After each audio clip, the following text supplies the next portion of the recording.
చూస్తున్నటువంటి వ్యూవర్స్ కూడా ఒక డౌట్ వస్తుంది సార్. ఇప్పుడు ఈ ఏఐ టెక్నాలజీతో యూస్ చేసి కొన్ని రకాల యాప్స్ కూడా వచ్చేసాయి ఇప్పుడు.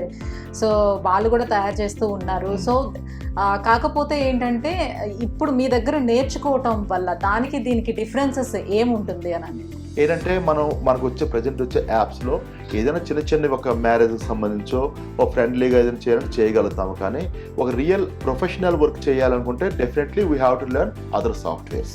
ఎట్లా అంటే ఏదో ఒక 20 సెకండ్ క్లిప్ క్రియేట్ చేయడం వేరే, ఓ 3 అవర్స్ మూవీ చేయడం వేరే. ఓ 3 అవర్స్ మూవీ చేయాలనుకుంటే దాంట్లో మెనీ పారామీటర్స్ ఉంటాయి. ఇప్పుడు ఫర్ ఎగ్జాంపుల్ ఒక ప్రీ వెడ్డింగ్ ఫోటోగ్రాఫ్ చేయాలనుకున్నాం, ఎగ్జాంపుల్ చెప్తున్నాం. ప్రీ వెడ్డింగ్ ఫోటోగ్రాఫ్ చేయాలనుకునేటప్పుడు ఒక అబ్బాయి నడుచుకుంటూ వస్తున్నారు, బ్యాక్గ్రౌండ్లో పెద్ద లోటస్ పాండ్ ఉంది. ఆ లోటస్ పాండ్లో రకరకాల పింక్ కలర్ లోటస్లు ఉన్నాయి. ఈ ఇమాజినేషన్లో మీ ఒక్క ఫోటో నేను ఎక్కడైనా తీసేవచ్చు, నేను రియల్ లొకేషన్ వెళ్ళక్కర్లేదు. ఈ వెనకాలన్న ఈ లేయర్స్ అన్ని కూడా క్రియేట్ చేయక్కర్లేదు నేను. అంటే విత్ హ్యూమన్గా అంటే మనం ఒక్కొక్క లేయర్ తీసుకొని ఆ క్రియేషన్ చేయక్కర్లేదు. We can create those layers and we can add your photographs.